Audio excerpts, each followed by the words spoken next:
Amy, thank you so much for coming on the Slice of Healthcare podcast. How are you today? I'm great. How are you doing, Jared? I'm doing well. I'm excited for us to chat here today. You and I were chatting a little bit before. We've had your CEO Martin on in the past. I think he was on Titans of Healthcare, still same network but different show. And it's great to have you here now. Would love if you could start by just telling the folks maybe just a 10,000-foot overview recap of what Lirio does for those that maybe missed the Martin episode or are just hearing about you for the first time, and then we'll go from there. Sure, absolutely. So, Lirio is a technology startup. We combine artificial intelligence and behavioral science to provide personalized nudges to people around their healthcare to really, get them started on a healthy path, but more importantly, keep them there by helping them solve some of the problems that may have been causing their inaction in the first place.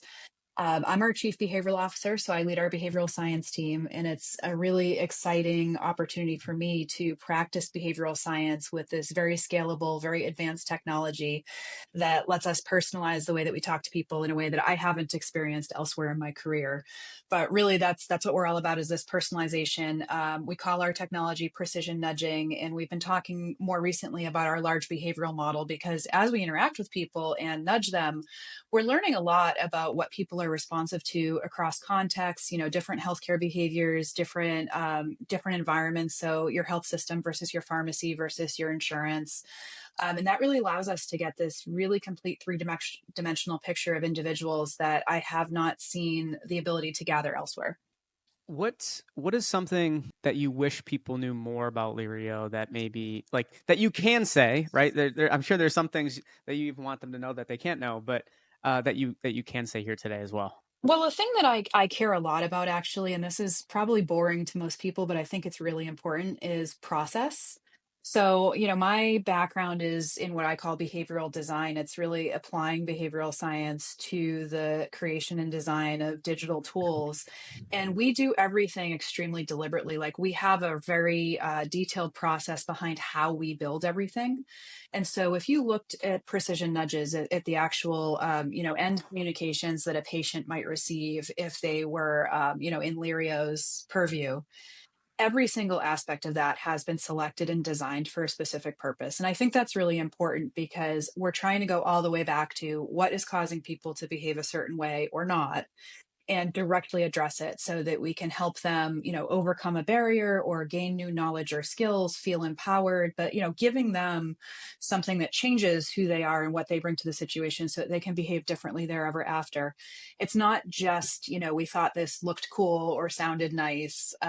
And to me, that's really important. It's been a lot to put that discipline into the product, and I think it pays off both in terms of having the right ingredients in the mix to really address what stops people from getting care, and also in terms of even things like troubleshooting. If we were to not see the results that we wanted to see, we can actually go back, we can trace back through our process and see where we may have missed something, or where something is perhaps not optimized. And I think when you think about a technology company, that's also a really important aspect of how you build your product. We don't need to we won't put anyone down here, but I am curious, why other solutions out there may be more noise, and I kind of like this term, but why Lirio deserves to kind of be the microphone in the space. Yeah, I like that term too. I do think it's the focus on the science, but also focusing on the science in a way that is practical and can have quick real world impact.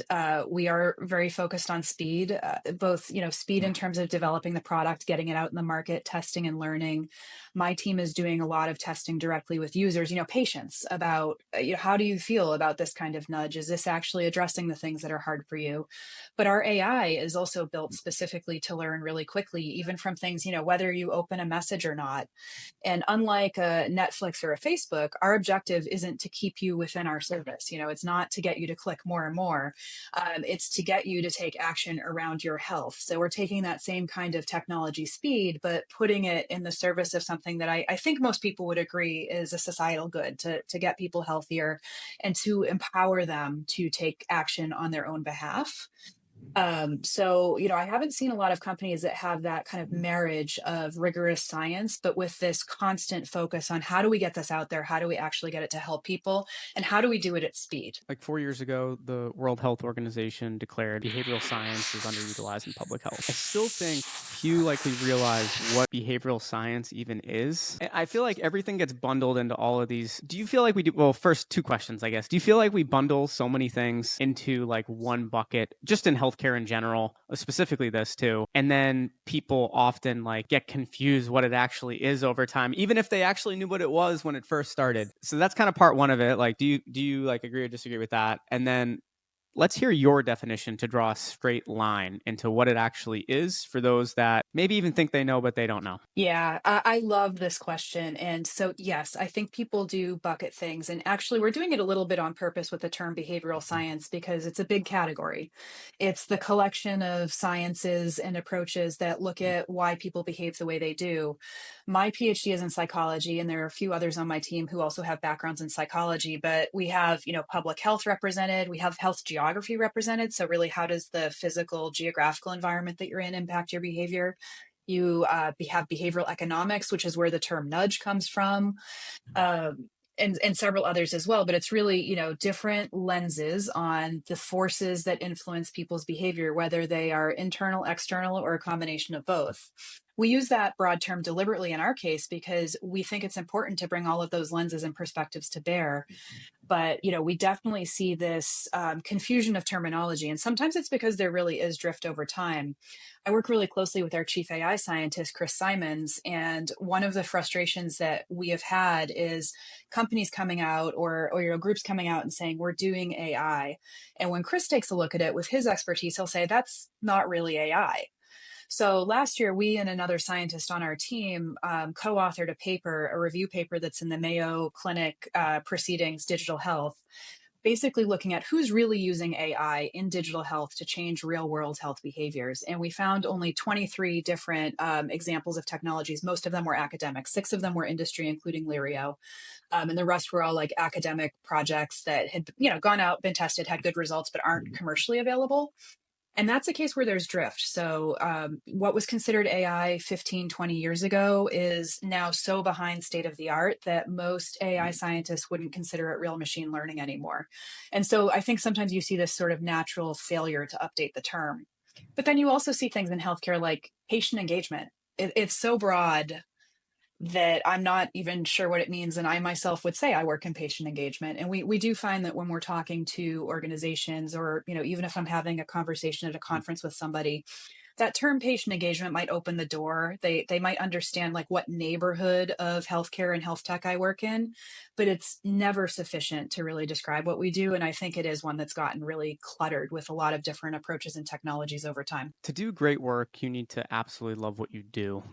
Why do you love this so much? I can just tell when you're talking about it. Your eyes light up. It's your tone of voice. What do you love so much about this space that has made you want to continue to help move it forward? Yeah, there's two things I really love about what I do. The first, to just kind of rewind and go back in time, when I went to college, I was convinced that I would be an English major because I love to read. It's my number one hobby, and I specifically love to read fiction. So sometimes people are surprised because I am a bit of a nerd, but I primarily read fiction for fun, like not things that are necessarily educational. And it's because I love taking the perspective of other people, getting to inhabit lives that I've never lived, seeing new parts of the world through others' imagination. When I got to college and actually took some English courses, I discovered that there was something about making my hobby into my work that wasn't doing it for me. And I had a friend who suggested that I study psychology. Like she saw a connection there. And it was the deadline to declare a major. And so I just put it on the form, having never taken a psych course. But she was right. So psychology to me, behavioral science, it's a way to learn about the world through others' eyes, stand in other people's shoes vicariously through the research that I do. A lot of my job is actually talking to people. I love that. Like I love that I can get somebody on a Zoom or face to face and they're willing to let me into their experience and help me understand what makes them tick when it comes to their health. So that part's really exciting. I feel like I'm really learning about the world and other people every single day. And I specifically love doing it in technology for the second reason, because I am a puzzle solver. I'm someone who likes to take a lot of pieces that maybe don't seem like they fit together and figure out what is the pathway through? How do we create something out of this mess? And with technology, it's not just about how do I help this person overcome their barriers to health. It's how do I do it with this toolkit in front of me? How do I integrate with the AI capabilities that Chris and his team are bringing to the table? How do I think about the regulations and rules of healthcare and doing this in a way that is appropriate and respectful of that?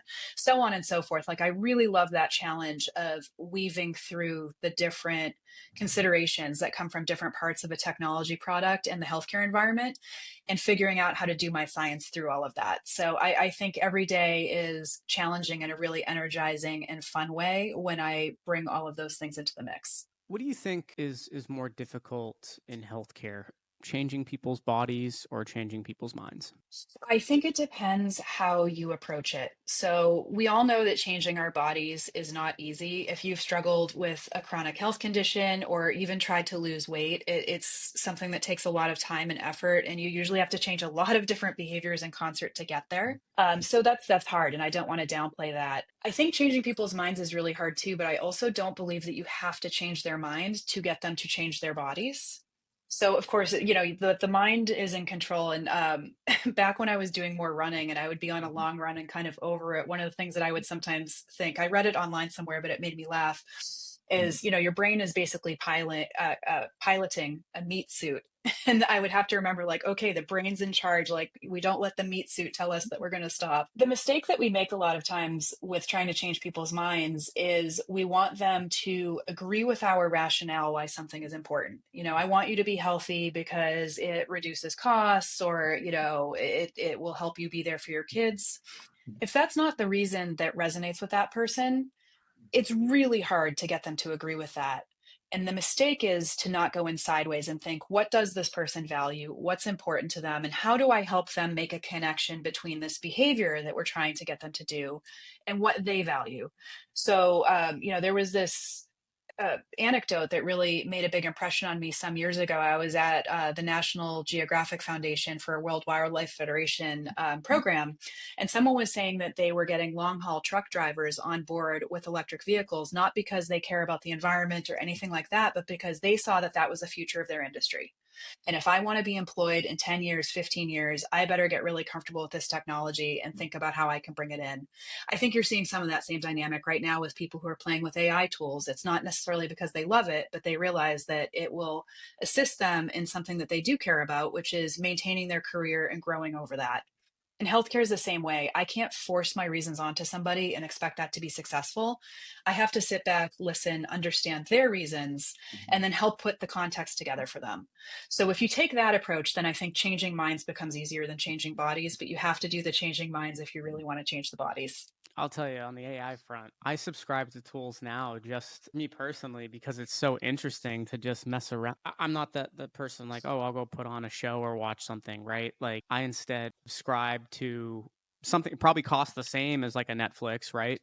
One of these AI coding tools, and then some will become something. Some are just, I'm fine just having it be a cool project that I'm tinkering with for hours, just kind of figuring out what it works, and it costs the same as like Netflix.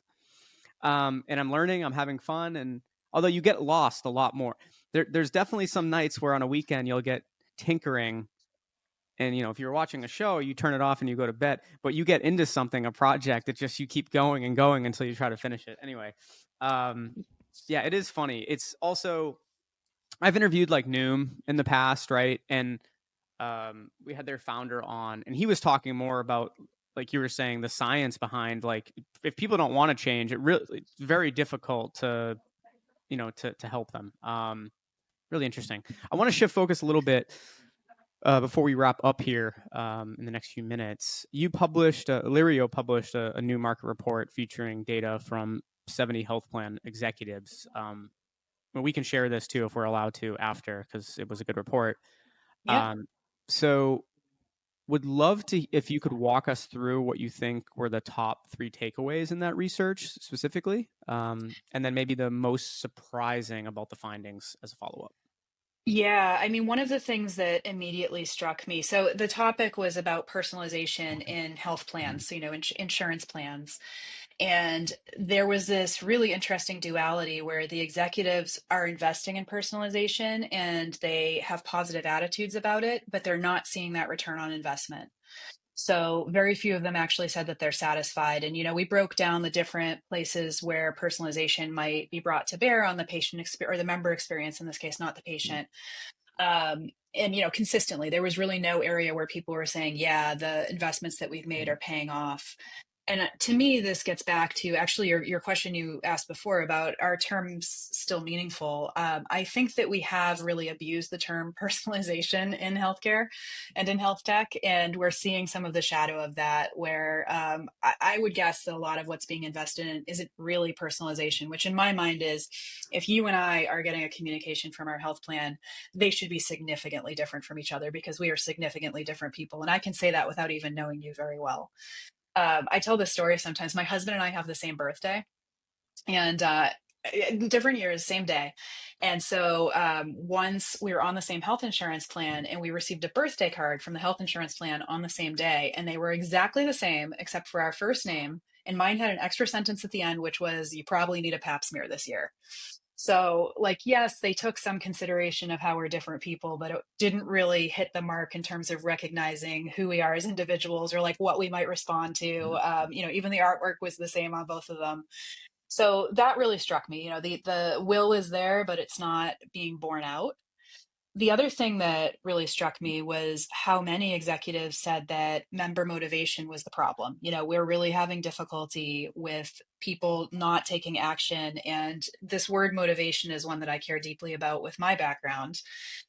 People who've worked with me will tell you I get really nitpicky about how we use the word. So I don't like to say motivating people for the reasons that I just described, actually, with changing minds. If I try to impose my rationales, my reasons on you, chances are that's not going to resonate and it's not going to be motivating. My job is to figure out what already motivates you and help you see the things I'm asking you to do in that frame. So, if you really care about playing sports, well, then that gives me a way to talk to you about your health. And it's going to be more effective than if I talk to you about, I don't know, lowering your costs if that's not on your mind. And so when I see, 84, I think it was 84% of health executives saying our members aren't motivated, I want to know what's going on there. Do you understand what is important to your members? How are you trying to align what you're asking them to do with what's important to them? One of the things that I've found in healthcare, and all these conversations that I've had with patients, with providers, with caregivers, is that a lot of our goals do overlap regardless of which seat you're sitting in, but we use different language and framing to talk about them. So, your doctor might say, if you have diabetes, I want to see your A1C below a particular number. The patient isn't thinking that way, most likely, about their goals. Some people, but most people aren't. The patient is probably thinking, I want to feel good. I want to be able to go to a birthday party and not, have to dip out into the bathroom every so often because I have an illness.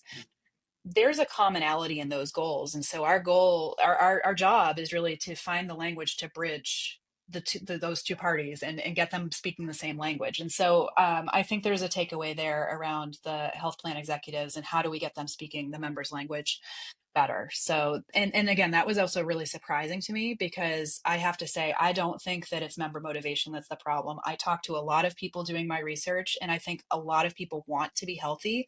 They are running into real barriers that make it difficult for them to take the steps that they need. I mean, the trust conversation and that lack of member trust too, right? That's one of the golden Mm-hmm. threads throughout the research. How do you think Lirio and just behavioral science in general will help change that trust conversation?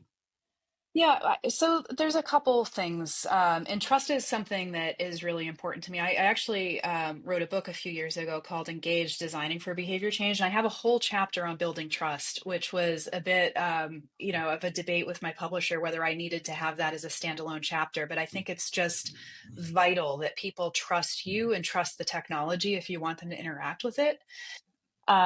The health plan leaders told us that members don't trust them, and we do see that people are distrustful of their health plans. I think, again, there's a lot of translation that needs to take place because although health plans are often focused on the economic bottom line and, we want to reduce our spend, that's not in contrast to what members ultimately want to. Nobody wants to spend a lot of money on their healthcare or to be in a position where they need a lot of money spent on their healthcare. But if we make the conversation just about money, it becomes really hard to connect on that human level and build trust. Some of what we're doing at Lirio that I think helps is that personalization. Theories of motivation show that if you can reflect something about a person back to them that is true, that shows that you have developed some insight about them, that helps establish that trust and make them more willing to listen and take action. And so, spending a lot of time on the way that we personalize, making sure that it comes across as distinct from other ways that they've been communicated with, I think that helps with building the trust.